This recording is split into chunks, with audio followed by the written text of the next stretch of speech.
오늘도 비타민 같은 하루 되세요. 9월 2일 수요일 비타민TV 뉴스 브리핑입니다. 최근에 뭔가 산뜻하고 기분 좋은 소식이 거의 없는 것 같아요.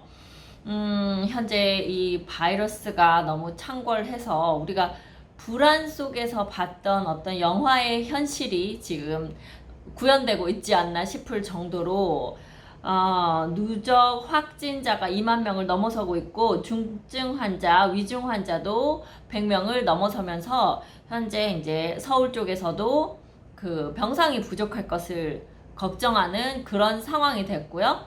거기에 이어서 또 우리 의료계와 이 정계가 서로 화합점을 찾지 못해서 계속해서 지금 파업이 이어지고 있는 그런 안타까운 현실도 이어지고 있습니다.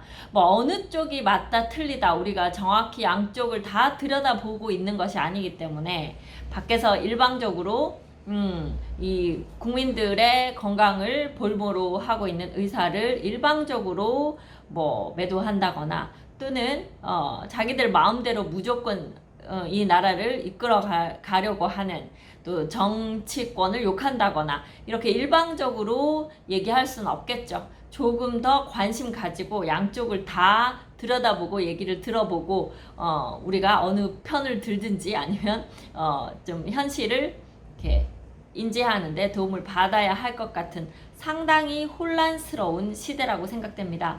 게다가 내일부터 올해 대입 수능 원서 접수가 이루어진다고 합니다. 네, 올해 고3들 정말 힘들 거라고 생각이 됩니다.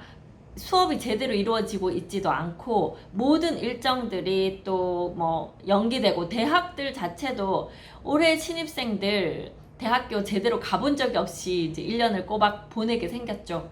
정말 뭐 나중에 정상화가 돼서 이 시기를 돌아보면서 그땐 그랬지 할 수 있을지 아니면 이제는 이러한 생활에 우리가 익숙해져야 할지 상당히 두려워지는 그런 시기이기도 합니다. 네, 게다가 태풍 마이삭이 이번에는 한반도를 향해서 올라오고 있다고 하네요. 아마 부산 쪽, 영남 쪽을 지나서 갈 것 같다 이렇게 지금 얘기를 하고 있는데요. 오늘과 내일에 걸쳐서 강력한 태풍이 또 우리나라를 지나간다고 하고 그 바로 곧 이어서 하이선이라고 하는 또 다른 태풍이 이제 일본 쪽으로 해서 한반도 옆으로 지나갈 것 같아서 여러 가지 어쩌면 이렇게 힘든 소식들만 연이어 오고 있는지 그런 생각이 들어서 사실 요즘은 모두들 아마 일할 맛도 나지 않고 일도 잘 되지 않고 또 우리 자영업 하시는 분들 얼마나 힘드실까 세상이 많이 변화하고 있습니다. 그러면서 요즘 드는 생각은요. 저도 이렇게 영상으로 여러분들한테 이야기를 전달하고 있지만 영상을 통한 수업, 회의, 상담 이런 것들이 상당히 많이 이루어지고 있습니다. 제가 3, 4년 전만 해도 이렇게 화상으로 회의하는 것이 엄청난 첨단 회사만 하는 일 같고 구글 같은 그런 업무 환경이 되는 곳에서만 하는 것이 아닌가 이렇게 생각을 했는데 불과 몇 년 사이에 모두 다 영상을 통해서 화상으로 회의하고 수업하고 하는 그런 세상이 왔네요. 생각보다 상당히 빨리 변화하고 있습니다.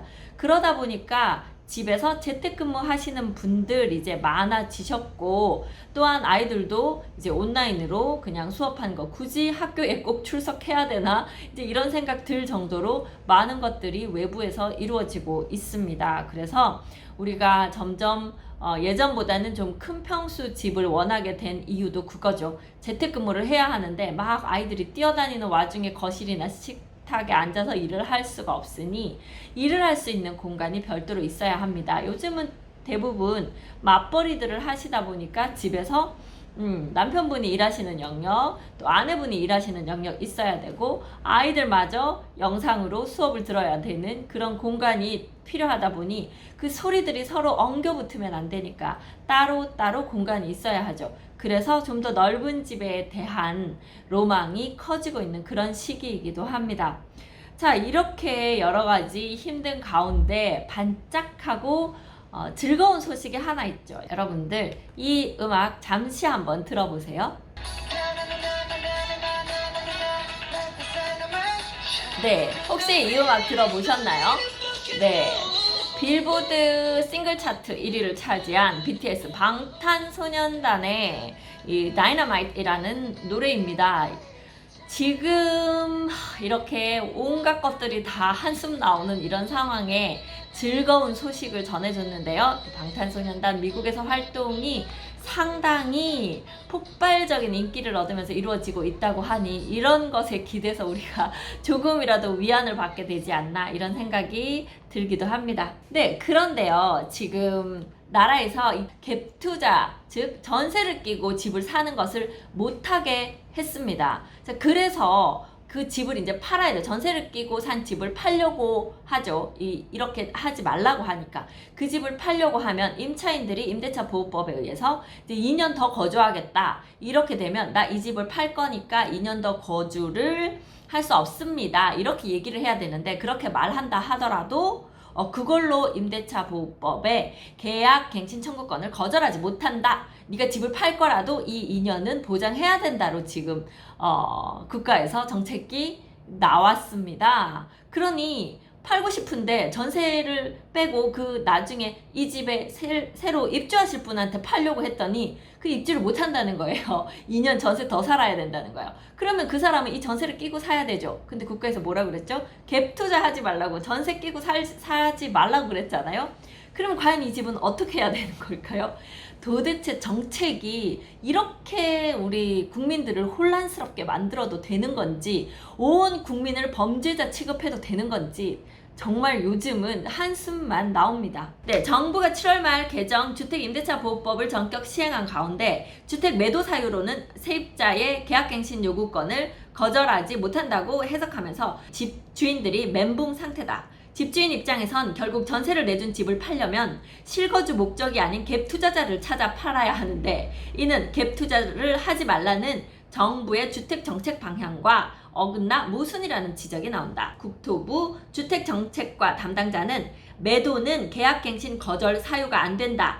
임차인의 계약갱신 청구권 행사가 가능한 기간에는 임대인의 매도 행위가 제한될 수밖에 없고, 결국 해당 기간에 임대인이 집을 팔려면 실거주가 아닌 매수자를 찾아야 한다고 설명했다. 그 이전에 토지거래 허가구역 묶을 때도 그랬죠. 이거를 팔아라 그러면서 허가구역으로 묶어서 팔지 못하게 하는, 어떻게 하라는 건지 뭐 그런 것도 있었고요. 또 재건축을 통해서 공급을 늘리겠다 이렇게 했는데, 재건축의 분양가 상한제에 초과 이익 환수제까지 해서 너네 재건축을 활성화해주기 위해서 용적률 높여줄게, 더 높게 크게 지어 이렇게 해놓고 거기에서 나오는 이익은 너네가 못 가져가고 우리가 다 가져갈 거야 이렇게 말하는 거잖아요. 하라는 건지 말라는 건지. 네, 그 와중에요, 우리가 지금 임대차 보호법 때문에 5%밖에 임대료를 상승하지 못하는데 LH는 5% 이상 올린다. 너네한테 원래 싸게 줬으니까 우리는 올릴 수 있다. 이렇게 말하고 있어서 LH는 이 법에 우리는 적용을 안 받겠다. 너네는 5% 이상 더 세를 올려서 내 라고 말하고 있다는 이런 기사도 있어서요. 도대체 이 혼란의 끝은 어디인지, 여러분들은 지금 어떤 생각을 가지고 계실지 궁금해지기도 합니다. 너무 혼란스럽네요. 네, 다음 세종 뉴스로 가보겠습니다. 세종시 내년 예산 5,686억 원 확보. 세종시가 내년 국비 5,686억 원을 확보했다. 올해 4,950억 원보다 14.9% 늘었다. 국회 세종의사당 설계비 10억 원, 세종신용보증재단 설립비 80억 원, 세종 청주 고속도로 설계비 61억 원 등 핵심 현안으로 분류된 사업 대부분이 반영됐다. 세종 포천 고속도로, 이거 서울 세종간 고속도로라고 불리는 거죠. 2,173억 원, 세종 청주 고속도로 61억 원 등 행정수도 기반 조성 관련 예산도 정부 예산안에 담겼다.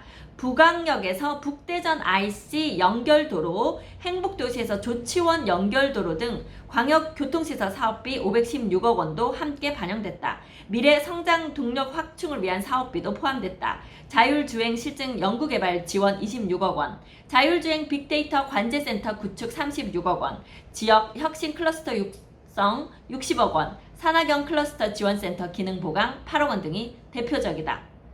그래서요, 여러분들은 세종시가 공무원들밖에 없는 무슨 유령도시다 이런 말씀 아직도 하시는 분들 계신데요. 세종시 내에서도 그렇고 바로 세종시 외곽으로도 그렇고 상당히 많은 그 일자리들, 우리 최첨단 산업들이 들어올 예정으로 조성 단지들이 조성되고 있습니다.